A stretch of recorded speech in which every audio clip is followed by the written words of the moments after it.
Easy clap. Good tweet. Banger tweet. Now let's move on with modern day content, shall we? That was a good blast from the past. Let us proceed in the direction of forward, as my favorite Pendulum YouTuber would say. Let's go! Okay, this is also going to be a YouTube video. Today is the day of tier lists, so there's going to be a couple of tier list videos coming on YouTube, but I think that's going to be interesting for most people. These always do well on YouTube. At the beginning of a new format with Darkwing Blast and Magnificent Mavens, why not start it off with a couple of tier list bangers? And we're going to do the biggest deal out of all of them first. New format. What is my opinion on the new decks? What's my opinion on the old decks? Where do they rank in the new metagame? I've added a lot of stuff from Magnificent Mavens and Darkwing Blast into this tier list. Not everything. I think we're ranking 25 decks right now. Bro, I forgot to add Ishizu. I forgot the main antagonist. Oh god. Okay. Actually now, hello YouTube, we are doing a new meta tier list. Not every single deck is going to be included here, so as always, the deal, the trade offer with the videos and the tier list is, as always, if I miss your deck, if your deck is not included here but you want my opinion on it, I will give it to you in the comments down below. Just comment your deck and I will tell you whether I think it's playable, good, bad, or I don't know enough about it to give you an opinion, as we always do. Without further ado, let's get into it. Let's get the elephant in the room out of the way first, because this is what this tier list is going to revolve around the most. Ishizu, now here represented by the correct Kelbeck. Ishizu Tearlament. I didn't bother to put the little tier icon in the picture because I figured that was going to be obvious. Ishizu Tearlament is, from my standpoint right now, the best deck and the deck to beat in this upcoming format. There's like no way around it. The deck is insane and everything around here is going to be how well do these decks do into Ishizu tier and can they compete with it, is the entirety. And honestly, from my current standpoint, my point of view, I'm not going to put any other deck into the best decks category. This is going to be the only deck up here. I haven't seen anything that convinces me more yet. I don't think it's impossible to compete with Ishizu tier, but I think putting anything else on the same level as of now would not be the correct representation of the format. There are going to be good decks in this list that I'm going to include. They can top events, they can win events, you can compete with Ishizu tier, but the other decks are definitely, I don't think, as good as Ishizu tier. Now the rest here kind of doesn't have a particular order, so we're just going to be going through it one by one. Drytron, do not play Drytron this format. We're gonna quickly go through it, but like Drytron used to be like a solid pick the last couple of formats, but now Bestials exist, Mudora and Keldor exist. All of the meta decks have stellar Grave Disruption now. Do not play Drytron. Very, very bad. Eldritch, also not very good. I'm going to throw it in Mediocre, I believe. I just don't think trap decks are particularly strong right now, and Mudora and Keldo also have a significant impact on your resource game, on your Golden Lord. Floodgates are always strong, but I don't know, Pearl Rhino even helps tier beat like a decent amount of Floodgates. Like you can beat Skill Drain no problem. You can beat Gozen Rivalry with Pearl Rhino. Not the best situation for the deck. Also, if you play against a deck with a lot of Bestials, they can easily run you out of your Golden Lords. You only have 2 or 3 in your deck, and then after that your deck doesn't do anything, so not the strongest deck at all. I included 3 different versions of Branded. If you've been following the stream or have been active in the streams, do you know that I've been playing around with Branded a decent amount, because I do think the deck has some potential and there's no real version yet. However, I think Pure Branded I'm gonna throw in Mediocre, because Pure Branded just seems to lack a little bit of power. Mudora and Keldo keep disrupting your Branded in red or Branded Banishment, so one of the biggest power plays of the deck is just disabled by that. And I've been feeling like without supplementary engines, the Pure Branded strategy hasn't been convincing to me. The other 2 versions, which is Branded Bestial and Branded Bestial with Tearlaments, which, for example, before Magnificent Mavens, we've seen this at YCS Minneapolis, piloted into top 8, I believe, by Cameron Neal. I've tried the deck on stream, and honestly, it seemed like it was good. Even with the Ishizu cards added into the mix, the deck still was able to hold up its own. However, it felt like whenever I was playing it, you know, it's a 60 card pile. I think it's incredibly hard to build. It's very fun to play and very rewarding to play. I don't think it's been solved yet. I've been playing around with versions with tiers, without tiers. I'm not sure what's better yet. That's why I'm throwing it into this unsolved category. I have a very distinct opinion on Exo Sister. Actually, I would like to throw it down here even. I guess before we talk about Exo Sister, we should also talk about Flunder. These two kind of go side by side because both of these decks in reality are just like the shifter decks of the metagame, right? other decks can play Shifter, but for the most part, these decks are considered like Shifter Turbo, right? Shifter Turbo, and that's about it. The problem is that like Exo Sister, first of all, if Exo Sister doesn't draw Shifter, it feels like a joke to me. Such a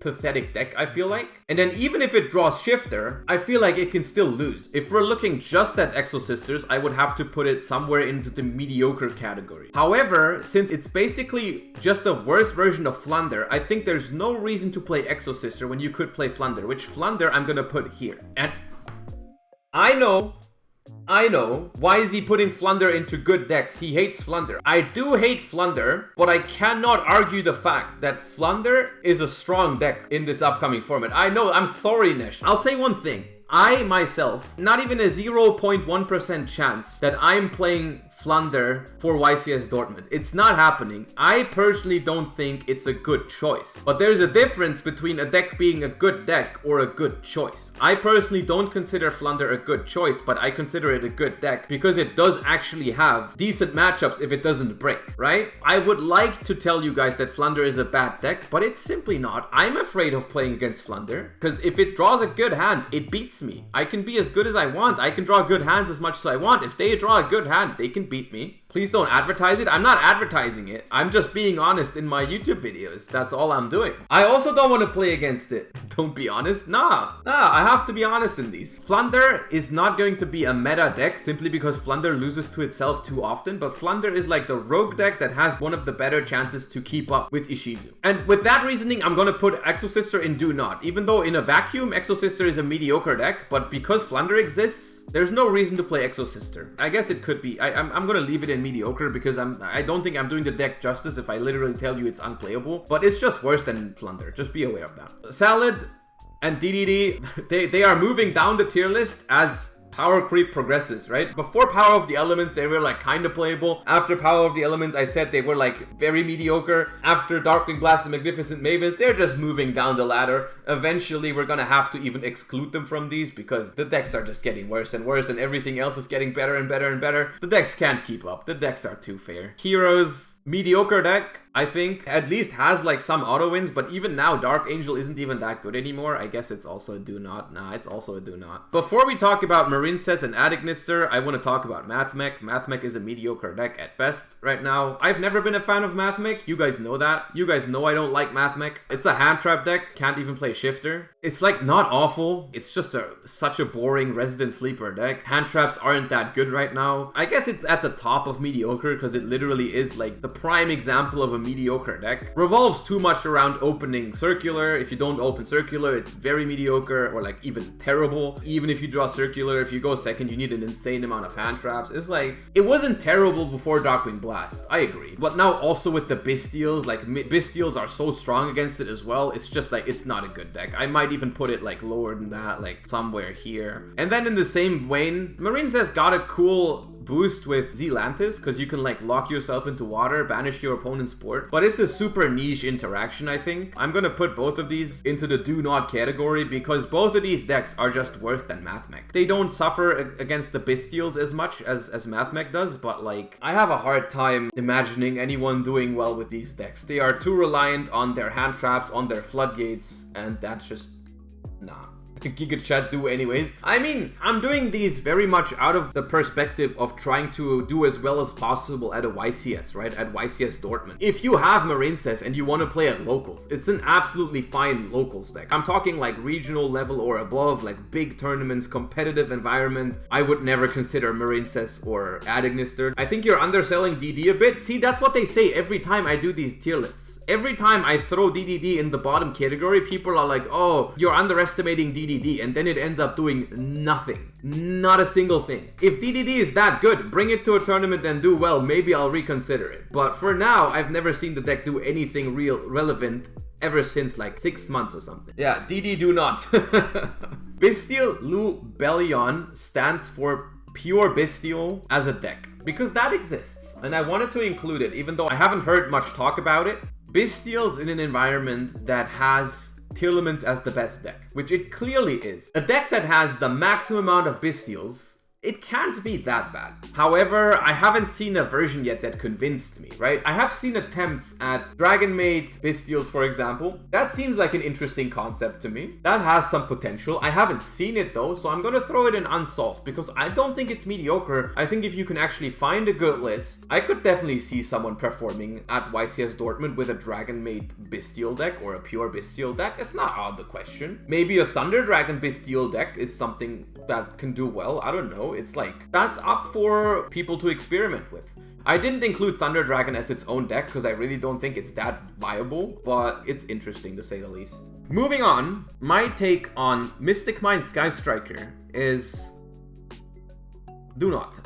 Do not. We had the Deck Doctor stream yesterday, and I said the same thing yesterday. I do not see a single reason to play Sky Striker right now. I just don't see it. And actually, I like Sky Striker. I don't like Mystic Mind Sky Striker, but I've been a big fan of like the grindy Sky Striker from 2018 or 2019. Honestly, I feel like Sky Striker has been power crept out the wazoo. Like, I'm not seeing how Sky Striker compares in any way, shape, or form with the stuff that we've been getting recently, right? And it's just getting worse and worse and worse for Sky Striker. Now we have like Bestials to banish your Ray. We have Mudora and Keldo to get rid of your 3 spells in the graveyard. At this point, it's just Mystic Mind Stun, and other decks do it better than Sky Striker. Really, at a competitive level, I'm not scared of Sky Striker at all. Like, literally, it's been power crap. Even with the support, I guess that's worth mentioning. Some people might have hope with the support from Magnificent Mavens, with Sky Striker Mobilize Linkage, or whatever it's called, and the 2 other main deck monsters.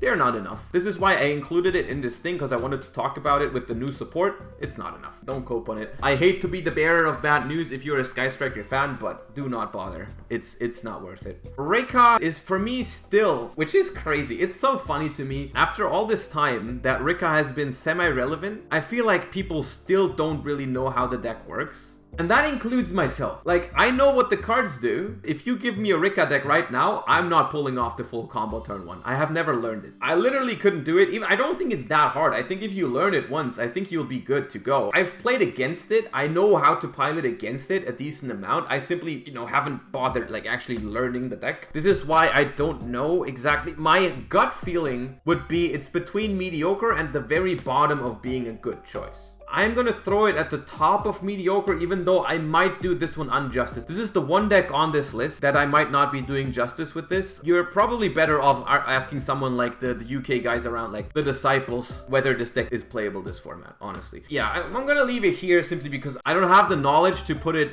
into good decks with conviction, but I also don't have the conviction to put it into mediocre. You forgot Draco Slayers? No, this is Draco Slayers now. Whenever I include Pendulum, I'm just referring to the best Pendulum at the moment, and that's Draco Slayers, right? Draco Slayer is the best Pendulum deck in the game right now. I think you can say that with absolute certainty. I don't think we have to talk about it. Draco Slayers are the best Pendulum deck, period. But what does this mean? Where do they go on this tier list? Draco Slayers / Pendulums always has 2 issues. The number 1 issue is that it's a deck that's incredibly bad at going second, usually, because Pendulum is never really a deck that can fit a lot of tech cards, a lot of non-engine into the deck and still function, right? Now, the Draco Slayer deck actually has a couple of 2-card combos that are quite strong, right? And so I don't think it's as bad as Pendulum has been notoriously in the last couple of years. I think it got a decent amount of improvements with the Draco Slayer cards. I'm gonna throw it in unsolved because I personally haven't solved it. I also haven't seen someone perform well with it. I'm hearing that the matchup against Ishizu Tear isn't that bad. It doesn't lose to Bestials as hard because it doesn't interact with the graveyard all that much. It can search like powerful disruptive field spells like, I don't know, Necro Valley or whatever. I'm gonna put it in unsolved because I don't think it's a bad deck, and I wouldn't be surprised if someone ended up making top cut at YCS Pasadena or YCS Dortmund in these next couple weekends, and maybe even taking it relatively deep into the tournament. It's not going to be many Pendulum decks that do well, but I think they can, and that's why I think I want to put them here, because I don't think there's like a standard deck list yet, and if someone figures out like a very good deck list for it and plays the deck well, I think it can perform, so that's why I'm going to put it here. Dragon Link, or like Rocket Tracer, stands for Dragon Link with Bestials. I think that's a given. I didn't even think I had to put a Bestial in the little image here to make sure that you guys know I'm talking about Bestial Dragon Link, because like Bestials are the freaking best thing that could have ever happened to dragon decks ever. Like, if Bestials weren't a thing, this deck wouldn't even be in this tier list. However, I still don't think it's that good of a deck. The only thing that's stopping me from putting this straight up into the mediocre category is that I personally haven't played it yet. I've only theorized it, I've thought about it, and I have heard from some people that I think are decent players. I've heard some people test the deck and not like it. From my theoretical standpoint, I do agree with that. However, because I haven't tested it myself, I'm going to throw it at the very bottom here. If you want to play Dragon Link super badly, you can experiment with it. Maybe you can do well with it. It's not an awful deck for sure. It's definitely not in the do not category. It's worlds better than these decks down here. It's going to end up being somewhere in the mediocre category, I think, but maybe if you find an exceptionally strong list, then it could be okay. Naturia. When I say Naturia, I mean Naturia Ishizu. That should be a given. Now, I've seen some Naturia decks without Ishizu have been running around. None of them seemed very good. However, the Naturia Ishizu deck seemed like it was actually solid. It's the first one to accompany Flunder in the good decks section. When I played it against Ishizu Tear, I played a standard list from the OCG, adjusted it, of course, had to take out the max season stuff, right? Played it into Ishizu Tear. It still felt really gambly. The deck is strong. Like, if Ishizu Tear wasn't a thing, I think it would be quite interesting. The cool thing about the deck is like that it doesn't care about Bestials because everything is Earth. That's a good thing about it. Like, if you mill a bunch of your things, you don't give a shit about Bestials. However, you still care a lot about your opponent milling like Keldo and Mudora, right? They can really disrupt your graveyard effects really efficiently if you mill Keldo and Mudora for them, or if they mill them themselves. And that's the one thing that stops me from being hyped about this deck, is like the Ishizu Tear matchup isn't that good, right? If it was a good counter to Ishizu Tear, it'd be a good deck, but I'm not sure if it does that, which is why the more I talk about it, maybe it should be here. Isn't it just a meme? I don't think it's a meme at all. I don't think Naturias are a meme. The new cards are strong. However, I don't know if it's strong enough to compete with Ishizu Tear. I'm gonna throw it in Unsolved. Maybe Unsolved is like the wrong... I guess we do this, right? Unsolved or Fine. Right, I think that's a better way of putting it. I'm gonna add that addendum right now, because I think decks like Rika or Naturia, they don't fall that much into the unsolved category, but they fall into the fine category. Yeah, I think that's better. Runic Mystic Mine. Now, where do we put Runic Mystic Mine? It's a deck that I'm very afraid of going against it, depending what deck I play. However, it's a lot harder to play this deck right now for two reasons. And I guess it's a good thing that we talk about this one right before Runic Sprite comes up as well, you know, my love. The Runic cards suffer a lot from the Ishizu Grave Shufflers. So that's the one thing. We're gonna talk about that more when we get to Runic Sprite, because it's really important when it comes to evaluating that deck. The problem with Mystic Mine in this upcoming format, there are multiple problems with Mystic Mine. The first one now is that with the Keldo and the Mudora, the Ishizu deck actually has ways to beat Mystic Mine in their engine. I feel like I need to clarify this because people always ask me, how does Tearlament beat Mystic Mine, right? Because they're looking at the deck. The decks don't have a designated Mystic Mine out, a lot of them, right? What makes them out Mystic Mine? Now, the way it works is if they have Pearl Rhino and you activate a Mystic Mine, to the Mystic Mine, they can chain Keldo or Mudora from their graveyard to target a Tearlament monster in their grave, shuffle it into the deck, and then on resolution, the Pearl Rhino will be able to pop your Mystic Mine. And what that means is that even if the deck doesn't even play an out, you need to draw 2 Mystic Mines to beat Pearl Rhino, which is something that a lot of people overlook. It makes a huge difference in how strong the deck can be going second. And then on top of that, the second issue is that on top of being able to out Mystic Mine with Pearl Rhino, they also got Tearlament's Heartbeat in Darkwing Blast, which is a searchable Mystic Mine out that a lot of people play. On top of that, they also now play Crime, and a lot of people are playing Diviner, so they can also make Barone. And if they have like a very strong opener, it's not every time that they open this, but it definitely happens. They can have Barone, Crime, and Pearl Rhino, which means they can negate or destroy 3 of your Mystic Mines. So going second, I think you lose almost all of your win rate that you had before these 2 sets with Mystic Mine decks. You lose them against Ishizu Tear because, you know, like, it's very tough. It's very, very tough. On top of just like people are gonna side deck crazy against your deck, right? Any back row removal kills you, right? It's like very vulnerable. Playing through like crime and everything seems impossible. And like the Keldo and Modora even disrupting your fountain draws. I think this deck is just mediocre AF. Like, I don't know. I don't see myself ever playing this deck, and I don't see myself really losing against this deck if I'm playing Ishizu Tear very consistently. Going first with Floodgates is strong, but that's about it. Okay, now the Sprite decks. I'm gonna start with the most obvious one. My genuine opinion, I think pure Sprite, either Hand Trap Sprite or Power Spell Sprite, are playable. I think they are playable. I think they are good decks. Both versions. They have a decent chance at beating Ishizu Tear if you play them well. The matchup needs to be piloted really, really well, and the deck needs to be built really, really well. On my Twitch streams or Twitch VODs, you can see me experiment around with sprites a lot, especially last week, the first week of Magnificent Mavens testing. We tested a lot of sprites. I think the deck is good. However, I'm putting it under Ishizu Tear, right? Don't call me coping in chat. The deck is worse than Ishizu Tear. Don't worry. I'm not delusional. Ishizu Tear is better, but Sprite can beat it. It's not like a hard counter to it. You're not gonna completely crush the competition because you play Sprite. It's not insane anymore. It simply isn't. I think Ishizu Tear is the stronger deck, but I think Sprite is a good deck, and I think Sprite is going to top these events. Some people don't want to play Ishizu Tear. Out of the other decks, like Sprite might be the next best option, and you can definitely top a YCS with Sprite. It's gonna happen. People are gonna top Minneapolis. People are gonna top Dortmund with Sprite. If you really hate Ishizu Tear, maybe, I don't know, deck is too expensive, the mirror match is awful, if you don't want to play it, Sprite is a solid other option. Now, other Sprite versions though, it hurts my heart, it hurts my soul, but Runic Sprite is down here. Maybe it's better than Exo Sister, but Runic Sprite against Ishizu Tear, it might even be here, dude. I tried it, it is so hard to resolve the fountain draws against Ishizu Tear because they always have the freaking Mudora and Keldo in the graveyard to stop your draws, right? It's still going to be a very strong deck against Rogue.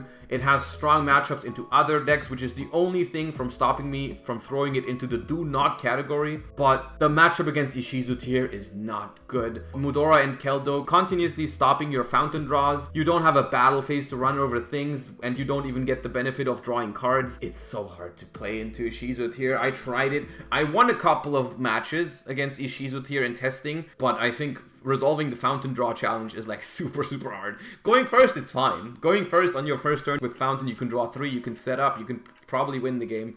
But overall, it's too hard of a matchup. This deck went from being, I think, the best deck for YCS Utrecht down here really fast because the Ishizu cards are, like, Keldo and Mudora are basically hard counters to this deck. It hurts me to say it, but the deck is not good anymore. Life Twin Sprite, I think, is in the same vein. A little bit better. However, the whole Life Twin engine relies around the graveyard a lot, and so it also has a lot of trouble dealing with Mudora and Keldo. If the deck goes first, it's kind of cute, but for the most part, honestly, I think it's just like not that good anymore. Also, Bestials are very annoying to deal with. Yeah, I don't think that deck is good anymore. The same goes for Tri-Brigade Sprite, I believe. I didn't like Tri-Brigade Sprite before. I don't like it much now. I think the best Sprite versions so far are pure Sprite, either Hand Traps or Power Spell, because I believe that there's no engine in the game that competes with Ishizu Tear by being the stronger engine. That's why I think the only way to play Sprite is by packing it with strong non-engine in the matchup. You need the Hand Traps, you need the Bestials, you need the Talons, you need the Super Ball, you need whatever, the enemy controllers, all that stuff is really good into Ishizu Tear, and I think it's better than playing like other complementary engines for Sprite. That's my take on Sprite right now. Like, maybe someone solves Tri-Brigade Sprite in an insane fashion, like Nesh apparently is on it, but I haven't seen it yet. I'm not convinced that it's possible. This down here, this lonely Kaleido Heart represents Tearlaments. I kicked out all the different tier versions from last tier list, and I just left Tearlaments because, I mean, there are some attempts at playing pure Tearlaments in a way, right? Like, some people are playing Tearlament Bestial, Tearlament whatever, right? I don't know. You could still theoretically play Danger Tearlaments, you could play Lunalight Tearlaments. The problem is, in a vacuum, the decks are still good. However, I don't see a reason to play this Tearlament deck over this Tearlament deck. I'm not sure if there is a reason. Maybe you can make the mirror match better if you play stuff like Talents and Bestials at full capacity instead of playing the Ishizu stuff. I don't know. Budget might be a reason, but that's not something I like to consider when it's about like competitive strength. I don't like to consider budget an option to rank it higher at least, right? Budget is a valid reason to choose the deck, but that's not going to make me put it higher in tier list. I'm going to throw it here simply because it's not a terrible deck. I can't call Tearlament a mediocre deck simply because it's not. However, because there's no real reason to play it over Ishizu, I think I'm going to put it here. Sword Soul... Is Sword Soul here at this point? Have we arrived at the point, or do we still throw it here? I guess we can still put it here, but I don't want to talk too long about Sword Soul. Deck's too fair. Nah, I'm throwing it here. It's the same as with these other decks. They are just moving down the ladder as the other decks are being released and power crept and everything. I'm not afraid of Sword Soul at all. The last time I played against Sword Soul, I played my Sprite deck at a regional, and they went first with Blackout, Shishao, and Anti-Spell, and they lost the game a turn after. Like, the deck is just not it anymore. And that's all the decks I wanted to talk about. As a closing statement, it might look like you don't have a lot of good choices in this format, but I do think that, except for Dragon Link, all of these decks down here in the unsolved/fine category, I think have the potential to top YCSs if played correctly and built in a good way. I don't think you have to play one of these three, although these three are the ones that I expect to see the most of. The first five here, Naturias, Tearlaments with like Bestials and spells and hand traps, Despia versions with Bestial and Tear or without Tear, and like Bestial, Dragon Maid, Pure Bestial, whatever. These 5 decks, if you innovate on them, if you build them correctly, if you understand your matchups, understand the Ishizu Tear matchup, understand the Sprite matchup, understand the Flunder matchup, prepare for these matchups, I think they can definitely do well. And that's why I don't think the format is as oppressive as it is when it comes to deck choice. I don't think everyone has to play Ishizu Tear. It's the best deck, it's the deck to beat. However, you don't have to. It's gonna be a little harder to do well with these other decks, right? But it's possible, I think. And that's it. As always, if you liked the video, you know, subscribe to the channel, all that good stuff. Leave a comment down below, especially if I missed a deck that you want my opinion on. Leave a comment down below. I'll try to answer as many as I can, as always. Hope you enjoyed it, hope it was helpful, and I'll see you on the next one. Bye-bye.